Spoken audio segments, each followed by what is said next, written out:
You stated this already, but just for the record, you viewed the whole video, right? The whole 2-hour video. The November 23, Yes. Sir. Yes. Yeah, that's isang beses, sir. isang beses lang. Yes, sir. Okay. And how many times there has the Vice President made admissions against her interest? No, sir, ang tinutukoy ko po ang admissions against interest doon sa November 26, sir. No, sabi mo yung November 23 din na ayaw ng defense gamitin contracted, so yung kinausap is also an admission against her interest, di ba? Di, sir, ang sinasabi ko po ang admissions against interest, yung November 26 video po, sir. Na sinasabi niyang totoo yon at hindi niya Yes, sinasabi. sir. Okay. Opo. So, doon sa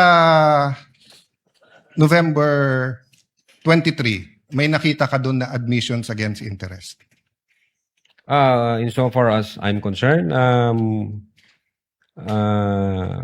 na nireiterate niya. Hindi, not reiterate. Siguro, para malinaw, in your mind, or as a lawyer or as an NBI agent, what is an admission against interest? Yun nga po, yung ini-explain ko po kanina. Ito po yung isang bagay na ginawa ng isang tao na... Hindi ginawa, sinabi. Sinabi Kasi ng, it's admission eh. Apo, sinabi ng isang tao na ikakasira niya, but then instead of denying na sinabi niya yon, inadmit pa niya ito, ni-reiterate Okay, niya. very clear yon.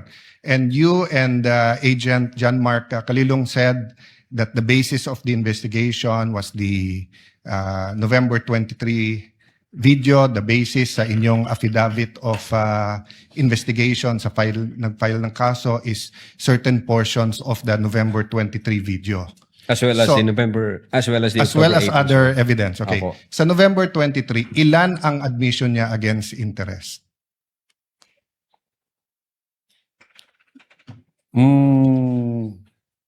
Ang sinasabi ko pong admission against interest This yung is a new November question. 26. This is a new question. If you evaluated well the November 23 video, is there any circumstance in that video that you believe that the Vice President made admissions against her interest? Plain ho yung utterance niya doon, Your Honor. Yung nakita lang ho namin, yung utterances niya. Insofar as I'm concerned, yung admission against interest nangyari nung November 26. Mr. Witness, sagutin niyo na lang ako. Lahat ng admissions are utterances. Yes, sir. Okay? Admissions is verbal. Diba? Hindi to yung parang admission sa court. Pwede mo i-admit yung documentary evidence, pwede yung object evidence, pwede yung statements. When we talk about admissions against interest, especially in context of what we're talking about, may statement na laban sa interest niya. Yes, sir. So tinatanong ko dun sa buong video, meron ka bang nakita? Wala. Yes or no lang yun, meron or wala. O meron at wala, hindi yes or no. Kayo nag-evaluate nun eh. Meron o wala? Admissions against her interest. Yes, sir. The fact na in-utter niya yun. Which one nga? So meron ilan at ano yun? A little leeway, Mr. Presiding Officer, kasi hindi natukoy masyado yung tanong. Senator Judge Alan may proceed. Yeah. So which statement that? That one you're mentioning now. So yung sagot mo, meron. Ang understanding ko, sir, nung sinabi ko yan, I'm referring to the November 26, 2024. Mr. Witness, paulit-ulit tayo. Yes, sir. Burahin mo na yung pinag-uusapan natin you're referring to. I'm asking you a direct question. Yes, Sa sir. November 23, meron o wala bang statements na you will consider in your professional as a lawyer and as an NBI agent in charge of investigating this? Meron ba siyang admissions against interest? Ang tinutukoy ko lang po again, Your Honor, yung 26. No, I don't care. Wala po yung 23. I'm sorry. I don't care, Mr. Presiding Officer, kung anong tinutukoy mo. I'm asking you a direct question. November 23 video. Meron o wala siyang admissions against her interest doon? Attorney Lotok, yes, no, I do not know, I do not remember. We're referring to November 23, not 26. I do not know, sir. Ang you do not know. ang nire-refer ko na... Yeah, don't tell me na. So you do not know. Okay. When she said, kung papatayin ako, may kausap na ako, patayin niyo yung tatlo. Is that an admission against interest? Yes or no? Based on that utterances, sir, yes, I think so. Yes. O kakasabi mo lang kanina, I don't know. Ngayon, yes. O ano pa? Ano pa sa video na yon na admission against interest? Meron o wala? Or I don't know? Yung utterances na yun, sir, Sir, bukod nga doon. to me, sir, yung utterances na yun, that's admission against Sir, interest. klaro na yon. Tinanong ka na ng presiding officer, sagot mo, I don't know.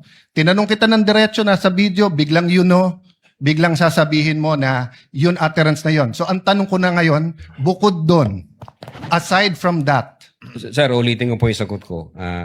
no, you don't need to answer. Yung sinabi ko po na no, I'm admission asking against you, interest. aside from the utterance, the statement, na kung papatayin nila ako, patayin sila, is there any other utterance during in that video that you would consider admission against In so far interest? as I remember, wala na po yun. Wala na, okay. When the Vice President said, yung pinamigay sa DepEd, isn't that an admission against her interest kung may pinamigay? Siya po yung namigay, sir? So, ikaw ang nanood ng video, ikaw nag-evaluate, ako pa magsasabi sa iyo kung ano laman ng video. Akala ko ba, tinignan nyo ng mabuti yung video? Bakit hindi mo alam yung laman ng video? DSW, ano, sir, pwede ko pong tingnan yung sinasabi No, niyo. no, so you do not know what the alaman ng video. Again, tinignan ko po ang video one time and ang nag-review po ng video yung agent on case. Yes, but you're the agent in charge and you're the one who filed the affidavit. Okay, Yes, sir. next question. Nung sinabing mag-people power, tapos ang sinabi niya, hindi yun yung solusyon. O kung nag-people power, sino magiging presidente? Kung nag-people power at mawawala ang Pangulong Marcos, sino magiging presidente? Siya, sir. Opo. Oh, so hindi ba admission against her interest din? Siguro sa interest niya maging presidente. Pero ang sinabi niya, what? I think so, sir. Okay. Isn't that an admission against her interest kung may pinamigay?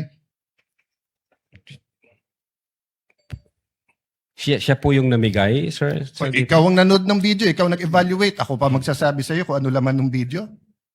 Akala ko ba, tinignan nyo ng mabuti yung video? Bakit hindi mo alam yung laman ng video? DSW, ano, sir, pwede ko pong tingnan yung sinasabi No, niyo. no, so you do not know what the alaman ng video? Again, tinignan ko po ang video one time and ang nag-review po ng video yung agent on case. Yes, but you're the agent in charge and you're the one who filed the affidavit. Okay, Yes, sir. next question. Nung sinabing mag-people power, tapos ang sinabi niya, hindi yun yung solusyon. O kung nag-people power, sino magiging presidente? Kung nag-people power at mawawala ang Pangulong Marcos, sino magiging presidente? Siya, sir. Opo. Oh, so hindi ba admission against her interest din? Siguro sa interest niya maging presidente. Pero ang sinabi niya, what? I think so, sir. Okay.